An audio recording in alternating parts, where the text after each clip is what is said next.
চারদিকে প্রচুর বৃষ্টি হচ্ছে। এইদিকে খগেন নাক ডেকে ঘুমাচ্ছে। পাশেই খগেনের বউ খগেনকে ডাকছে।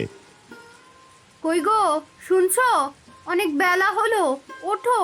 এবার না হয় একটু বাজারে যাও, ঘরে খাবারের মতো কিছুই আর নেই যে। উঠে পড়ো চট করে। আরে বউ, কি হয়েছে কি? এইভাবে সকাল সকাল চিল্লাচ্ছ কেন? একটু শান্তিতে ঘুমাতেও পারছি না। বলি কি, সারাদিন পড়ে পড়ে ঘুমোলে কি চলবে? ঘরে খাবার মতো কিছুই নেই, উঠে যাও, বাজার করে নিয়ে আসো। দেখতে পারছো তো বাইরে প্রচুর বৃষ্টি হচ্ছে। আজকে তো আর বৃষ্টিতে ভিজে বাজারে যেতে মন চাইছে না।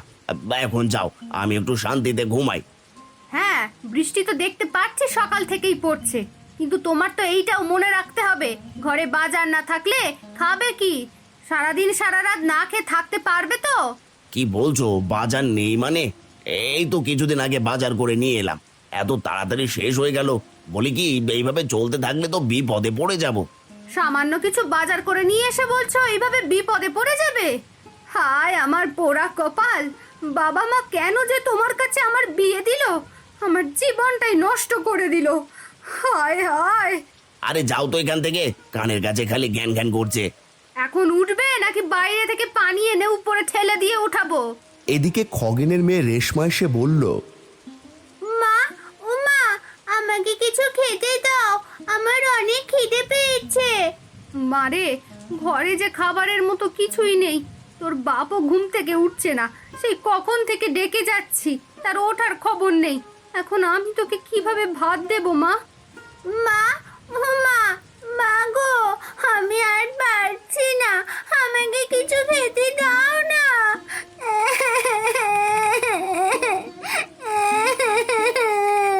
কই গো, ওঠো না, মেয়েটা যে ক্ষুধার জ্বালায় কান্না করছে, বাজারে গিয়ে কিছু নিয়ে এসো। এ তো মহা মুশকিল। আচ্ছা, ছাতাটা নিয়ে আসো, বাজারে গিয়ে দেখি কিছু কিনে আনতে পারি কিনা। এমনিতেই বৃষ্টির দিনে বাজার গরম থাকে, আর না জানি আজকে কপালে কি আছে।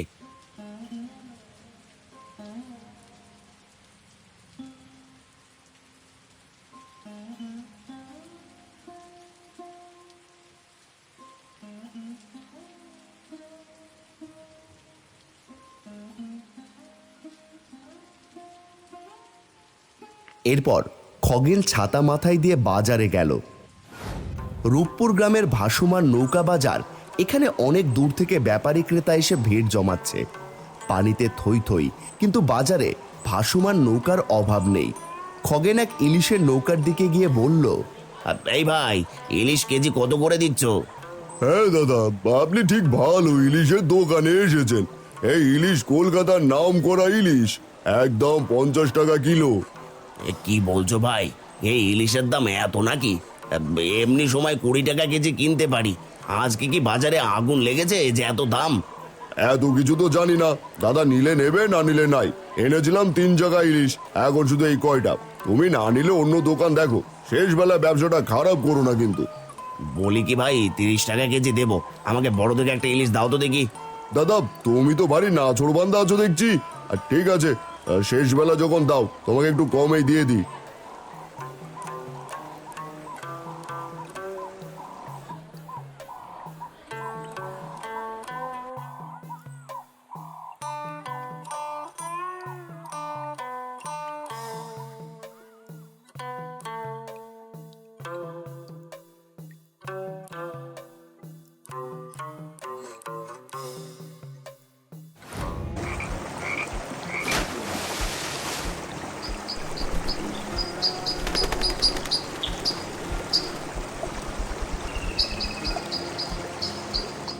এদিকে ময়না বুড়ি এসে হাজির খগেনের বাড়িতে। সে খুব দারিদ্রতার মধ্যে জীবন কাটায়। নাতনির বাড়িতে আসলো কিছুদিন থাকার জন্য। লতা, ও লতা, বাড়িতে আছিস? একটু বাইরে আয়। নানি, তুমি এসেছো? আসো আসো, ভেতরে আসো। এই বৃষ্টির মাঝে না আসলেও পারতে, এমনিতেই অভাবে দিন কাটছে আমাদের। মেয়েটা 3 বেলা ভালো মন্দ খেতে পারছে না।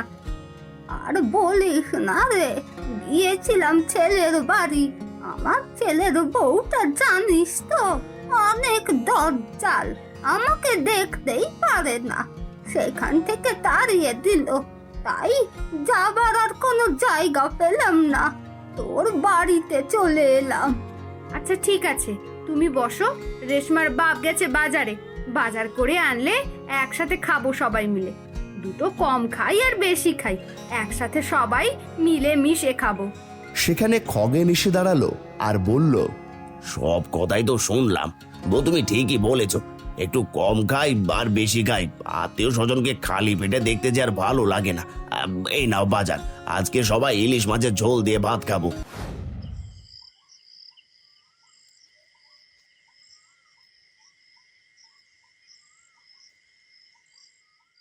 এদিকে লতা রান্না করছিল।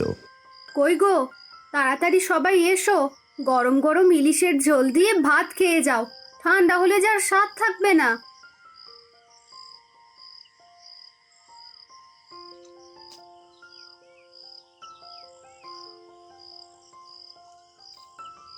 ময়না বুড়ি ইলিশ মাছ খেয়ে বলল, আহ, কতদিন হয়ে গেল ইলিশ মাছ খাইনি, আর তোদের জন্য খেতে পারলাম।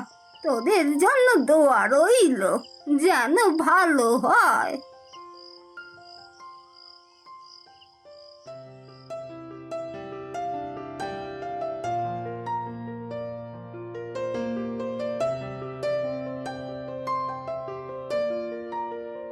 পরের দিন সকালে খগেন মাঠে গিয়ে দেখল জমির পাশে ছোট্ট একটা জলাশয়, আর সেখানে ইলিশ মাছে ভর্তি। এই দেখে খগেন বলল, এ কি অবাক কাণ্ড! এদিকে ইলিশে ভরা পানি। যাই যাই যাই, এগুলো সব নিয়ে বাড়ি যাই।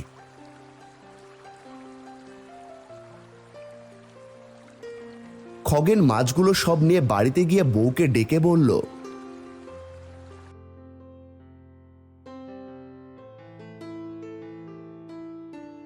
বউ, এই কই তুমি? তাড়াতাড়ি বাইরে আসো, এই দেখো কি এনেছি। ওমা, এত ইলিশ মাছ কোথায় পেলে? ময়না বুড়ি তখন বলে উঠল, খগেন, বেশি কিছুদিন বৃষ্টি হয়েছে, এইবার ইলিশের বাজারে অনেক দাম। তুই বরং এই ইলিশ মাছগুলো না বিক্রি করে নিজের জন্য কিছু রেখে দে, আর বাকিগুলো যারা অভাবে ছিল তাদের বাড়িতে দিয়ে আয়, এতে তোর ভালো হবে।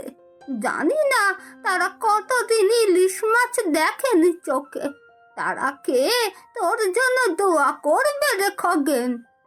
আর ঠিক আছে, আমি বরং অর্ধেকটা রেখে দিই, বাকিটা দিয়ে আসি গ্রামে।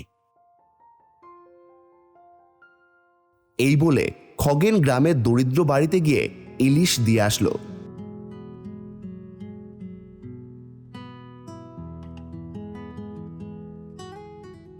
এইদিকে হারু গেল ফুটকের বাড়িতে, গিয়ে দরজায় কড়া নাড়ছে। এই ফুটকে ভাই, ও ফুটকে ভাই, এই তাড়াতাড়ি বাইরে আসো, গরম খবর আছে। এ কি হয়েছে বলো তো দেখি ব্যাপারটা খুলে। আর বলো না ভাই, এই খগেন মনে হয় ইলিশের খনি পেয়েছে। হায় হায় হায়, কত মাছ এই গ্রামবাসীকে বিলিয়ে বেরোচ্ছে। চলো চলো চলো, আমরা মিলে ব্যাপারটা দেখি, এই ইলিশের খনির ঘটনাটা কি। এ কি বলছো? মন গড়া ঘটনা? চলো তো গিয়ে দেখি আসলে কি পেয়েছে খগেন।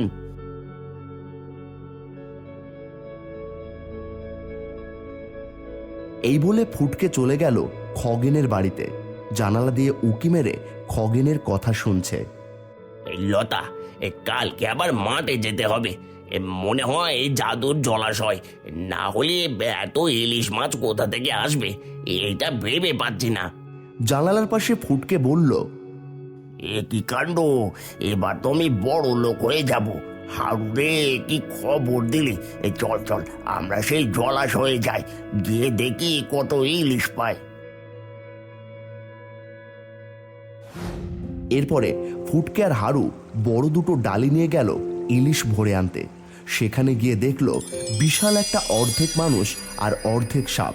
ফুটকে ভয়ে বলল, এ কি কাণ্ড! এবার মনে হয় আর প্রাণে বাঁচবো না। ওরে হারু রে, প্রাণের মায়া থাকলে পালা। বাঁচাও বাঁচাও, এ ভাই আমাকে গিলে খেয়ে ফেললো, বাঁচাও, আমাকে বাঁচাও। নিজে বাঁচলে বাপের